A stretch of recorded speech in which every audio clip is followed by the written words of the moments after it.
दोपहर के लगभग 3 बजे के आसपास का वक्त हो रहा था। इसी बीच में एक डिलीवरी बॉय आता है, घर की घंटी बजाता है और घर की घंटी जैसे ही बजती है तो महिला बाहर निकलती है, पूछती है भैया क्या बात है। वो कहता है कि आपका पार्सल है। पार्सल देकर सिग्नेचर कराता है। उसके बाद जैसे ही जाने के लिए चलता है तभी कहता है कि मैडम साहब घर पर हैं या बाहर हैं। वो कहती हैं कि साहब तो ड्यूटी पर गए हुए हैं। तभी वो कहता है कि मुझे प्यास लगी है, क्या एक गिलास पानी मिल सकता है। तो जैसे ही पानी मांगा जाता है वो कहती है ठीक है कोई बात नहीं, आप अंदर आ जाइए। अब डिलीवरी बॉय अंदर जाता है और अंदर जाने के बाद जब तक उसका मन करता है, जब तक उसका दिल नहीं भर जाता, तब तक वो घर के अंदर रहता है और आसपास के किसी व्यक्ति को इस बात पर कोई शक नहीं था, कोई सुबह नहीं था। और ये ऐसा पहली बार नहीं था, ये लगातार कई साल से ऐसे चला आ रहा था। और एक दिन सोशल मीडिया पर यह खबर तैरती है कि उस पुलिस वाले, यानी कि वो पुलिस वाले की बीवी होती है, पुलिस वाले की बीवी का कत्ल हो चुका है। अब पुलिस ने इस घटनाक्रम का खुलासा करने के लिए तमाम जतन लगाए, तमाम कोशिश की। ये एक ऐसा अंधा कत्ल था कि कातिल को ढूंढ पाना बड़ा मुश्किल था। आखिरकार पुलिस ने उस कातिल को तलाश कर लिया, पुलिस ने गिरफ्तार किया और गिरफ्तार करने के बाद वो कातिल बार बार एक ही बात कह रहा था कि मैं पकड़ा कैसे गया, बस मुझे ये बता दो। पुलिस हंसती है और मुस्कुराते हुए कहती है कि पहले ये बताओ कि कत्ल कैसे किया, क्यों किया, क्या वजह थी। आखिरकार जब दोनों ने एक दूसरे के बारे में बताया तब लोगों को इस कहानी के बारे में सुनकर बड़ी हैरानी हो रही थी कि आखिरकार ऐसा कैसे हो सकता है। आज कहानी उसी डिलीवरी बॉय, पुलिस वाला और पुलिस वाले की बीवी की। आदाब, नमस्कार, सत श्री अकाल। मैं उस्मान सैफी। आज की जो सच्ची घटना मैं आपको सुनाने जा रहा हूं, ये सच्ची घटना है छत्तीसगढ़ प्रदेश का एक जिला है सुकमा। दरअसल सुकमा जिले में ही तैनात एक पुलिस वाला होता है जो कि डॉग हैंडलर होता है। उसका नाम शिशुपाल। शिशुपाल अपनी पत्नी को फोन करता है। वो लगातार फोन कर रहा था। पत्नी रहती थी रायपुर का एक विधानसभा थाना क्षेत्र है, उसी का एक इलाका है आमा सिवनी।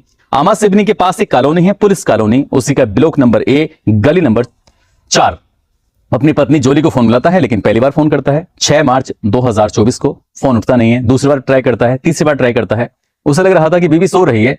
तो कुछ देर के बाद फिर एक आध घंटा बीतता है, फिर फोन करता है। लगातार फोन कर रहा है अपनी बीवी को वो पुलिस वाला, फोन उठ नहीं रहा है। तो वो परेशान हो जाता है। वो कहता है कि आखिरकार करा जाए तो क्या किया जाए। तभी पास में ही एक घर होता है, पड़ोसी के पास फोन किया जाता है और पड़ोसी से कहा जाता है कि जाकर देखो मेरी जो बीवी है वो पता नहीं बाजार गई है, घर में है, क्या कर रही है। काफी बार ट्राई कर चुका हूं लेकिन फोन नहीं उठ रहा है।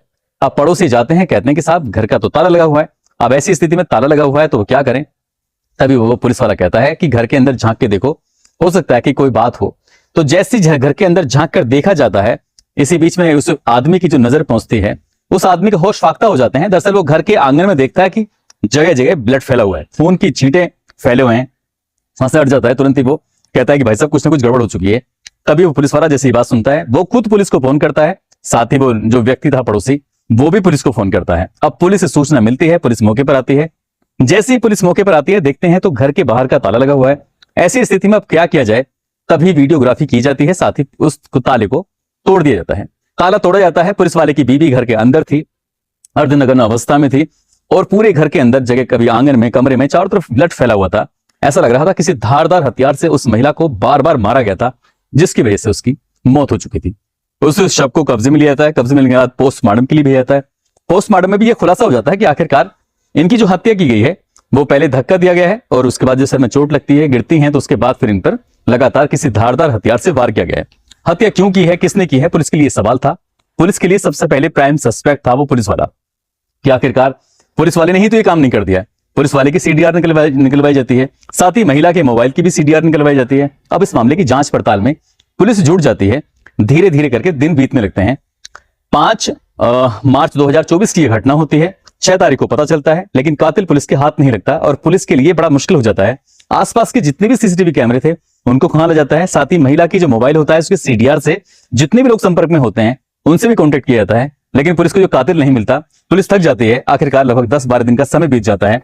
बात है 15 मार्च 2024 की। पुलिस एक व्यक्ति को उत्तर प्रदेश का एक इलाका है भदोई, वहां से पकड़ती है, गिरफ्तार करती है और गिरफ्तार करके लेके आती है थाने।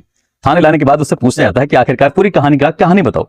तो वो व्यक्ति जो होता है, जिसका नाम जय सिंह उर्फ राहुल होता है, वो कहता है कि सर सब कुछ बता दूंगा, लेकिन पहले मुझे ये बता दो कि आखिरकार मैं पकड़ा कैसे गया। पुलिस वाले कहते हैं कि पहले आपको यह बताना पड़ेगा कि तुम यहां करने क्या आए थे, तुमने कत्ल क्यों किया, तुम्हारा इस घर से क्या लिंक है, क्या रिश्ता है। तब उसने कहानी बतानी शुरू की और कहानी शुरू होती है कुछ लगभग 4 साल पहले से। टिकटॉक का जमाना था। टिकटॉक हर युवा की जुबान पर, हर व्यक्ति की जुबान पर सड़ चढ़कर बोल रहा था। अपनी वीडियो बनाया करते थे और वीडियो बनाने के बाद उस पर अपलोड कर दिया करते थे। टिकटॉक का ही बोलबाला हुआ करता था।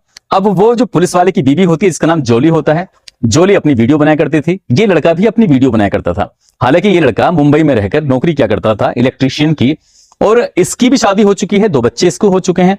और ये जिस महिला के साथ वीडियो बनाया करता था, तो उस महिला की भी शादी हो चुकी है एक पुलिस वाले से। लेकिन इस बात को पुलिस वाले घर वाले नहीं जानते थे, ना ही इस लड़के के घर वाले जानते थे। वो मुंबई से रह के वीडियो बनाता था, ये यहां से रह के वीडियो बनाया करती थी। दोनों मर्ज करते थे, उस हिसाब से टिकटॉक पर लगातार इनके वीडियो काफी चलते भी थे। अब दोनों की दोस्ती हो जाती है, दोस्ती कुछ ज्यादा होती है, दोनों आपस में एक दूसरे को पसंद करने लगते हैं, दोनों ही शादीशुदा होते हैं। अब इस महिला ने कहा कि तुमसे मिलने का मन कर रहा है, बात करने का मन कर रहा है, आ जाओ किस दिन मिलने के लिए।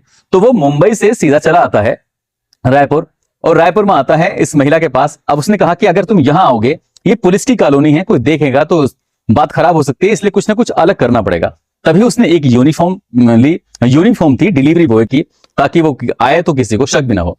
डिलीवरी बॉय बन के आता है, दरवाजा खुलवाता है, उसके बाद फिर एक दूसरे के साथ रहते हैं, वक्त बिताते हैं। और वो ऐसे वक्त में आता था जब पुलिस वाला घर पे होता ही नहीं था। हालांकि कई साल से इनके पुलिस वाले का और उसकी पत्नी का बीच में विवाद भी चल रहा था, लेकिन उसको ऐसा ही मौका मिलता था, डिलीवरी बॉय बन के आया, घर में रहा, एक दूसरे साथ फिजिकल रिलेशन बनाए और जिंदगी बिल्कुल ठीक ठाक चल रही थी, आगे बढ़ रही थी। 4 साल से लगातार ऐसे ही चल रहा था। आसपास के किसी भी व्यक्ति को इसका कोई शक नहीं था, कोई शुबा नहीं था।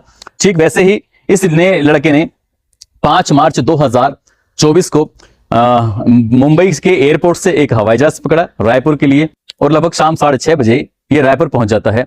और रायपुर आने के बाद इस महिला के पास जाता है। इस महिला जोली से कहता है कि इसका नाम, लड़के का नाम राहुल होता है, जोली से कहता है कि बताइए क्यों बुलाया है। उसने कहा कि मैं तुमसे शादी करना चाहती हूँ, शादी करो, नहीं तो फिर तुम्हारे खिलाफ मैं एफआईआर कराऊंगी, तुमने मेरा कई साल से शोषण किया है।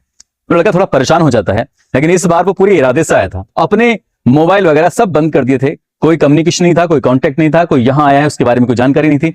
कपड़ा भी पूरा, ऊपर से उसने अपने आप को पूरा चेहरे को ढक लिया था ताकि कोई उसको पहचान भी ना पाए। घर आता है, जैसी बातचीत चल रही थी, उसने महिला को धक्का दिया। धक्का देने के बाद महिला गिर जाती है और कैंची पास में पड़ी हुई थी, उस धारदार हथियार से उस महिला के शरीर पर बहुत वार करता है और उसकी लाश को पूरे घर में इधर से उधर वो लेके दौड़ रहा था। और दौड़ने के बाद यहां से लगभग 6:30 बजे घर में प्रवेश करता है, 9 बजे घर से निकलता है। वापिस उसे मुंबई जाना था, लेकिन थोड़ा लेट हो जाता है क्योंकि उसकी जो फ्लाइट थी वो छूट जाती है। अब फ्लाइट छूट जाती है तो वो क्या करे, परेशान हो जाता है। सीधा स्टेशन पहुंचता है और वहां से पूरी LTT एक्सप्रेस से भूसावली तक गाड़ी पकड़ता है, वहां से भूसावली से कामयानी एक्सप्रेस पकड़ता है, उससे वो उत्तर प्रदेश के भदोही अपने गांव पहुंच जाता है। उसे लग रहा था कि अब इस घटनाक्रम का कभी खुलासा नहीं होगा, क्योंकि उन दोनों की बात जब भी होती थी वो सोशल मीडिया के माध्यम से होती थी, मोबाइल वगैरह का इस्तेमाल एक दूसरे से नहीं किया करते थे। अब ऐसी स्थिति में जब उसने कहा कि साहब मैंने तो पूरी कहानी बता दी है, लेकिन मैं पकड़ा कैसे गया, आप ये भी तो बता दो। पुलिस वालों ने कहा कि जब तुम मुंबई से रायपुर के लिए सफर कर रहे थे तो हवाई जहाज का आपको एक टिकट मिला था। दरअसल तुम जल्दबाजी में उस टिकट को इस घर के अंदर ही भूल के चले गए थे और हम लोगों की नजर भी उस पर नहीं पहुंच पा रही थी। लगातार कई दिन के बाद वो टिकट हमारे हाथ तक जाता है और इस टिकट के माध्यम से हमने रायपुर के जो हवाई अड्डा होता है उसका CCTV कैमरा खंगाला, साथ ही मुंबई भी टीम जाती है, वहां से भी जानकारी जुटाई जाती है। जब वो मुंबई में पता चलता है कि तुम यहां हो ही नहीं, तुम अपने गांव गए हो, इसके बाद टीम तुम्हारे गांव भदोही पहुंचती है और भदोही जाने के बाद तुम्हें गिरफ्तार कर लेती है। और गिरफ्तार करने के बाद पुलिस ने उसको जेल भेज दिया है। पुलिस की कोशिश है कि कम से कम समय में उसके विरुद्ध कड़ी से कड़ी कार्रवाई कराने के लिए चार्जशीट दाखिल करे और ताकि उसको सजा मिल सके। साथ ही उस पुलिस वाले पे जो शक किया जा रहा था, उस पुलिस वाले का कोई दोषी नहीं था और जांच से ये पता चलता है कि पति पत्नी का बीच में विवाद भी चल रहा था। 12 साल पहले लगभग शादी हो चुकी थी, लेकिन कोई बच्चा नहीं था, इसलिए दोनों के बीच में विवाद भी रहता था। पत्नी उससे अलग रहना चाहती थी, इसीलिए इस डिलीवरी बॉय कहें या फिर वैसे ही उसका टिकटॉकर फ्रेंड कहें, उससे मोहब्बत हो जाती है। वो उसी से शादी करना चाहती थी, जबकि वो 2 बच्चों का बाप होता है, वो अपने बच्चों को छोड़ना नहीं चाहता था, इसलिए जिद के चलते इस महिला का कत्ल हो जाता है। दोस्तों, इस पूरे घटनाक्रम को सुनाने का उद्देश्य किसी को परेशाान करना नहीं है, किसी का दिल दुखाना नहीं है, बल्कि आपको जागरूक करना है, आपको सचेत करना है। और जाते जाते आज यूपी के रहने वाले हैं अमित कुमार, साथ ही सोहना के रहने वाले हैं भविष्य खटाना। आज इनका जन्मदिन है, इनको जन्मदिन की ढेरों सारी शुभकामनाएं, बहुत बहुत मुबारकबाद। साथ ही कुछ लोगों ने नाम लेने की अपील की है, जिसमें सावन कुमार तिवारी, सोनम चतुर्वेदी, गुड़िया सिंह, भानु शर्मा, धीरज कुमार, मुकीम गुज्जर, मोहम्मद शाबू खान, राजीव कुमार, दीपांशु मित्तल, जमशेद खान, वसीम खान, महराज राव, शहबाज खान, विनोद कुमार रायबरेली से। आप सब लोग अपना ख्याल रखें, सुरक्षित रहें। जय हिंद, जय भारत।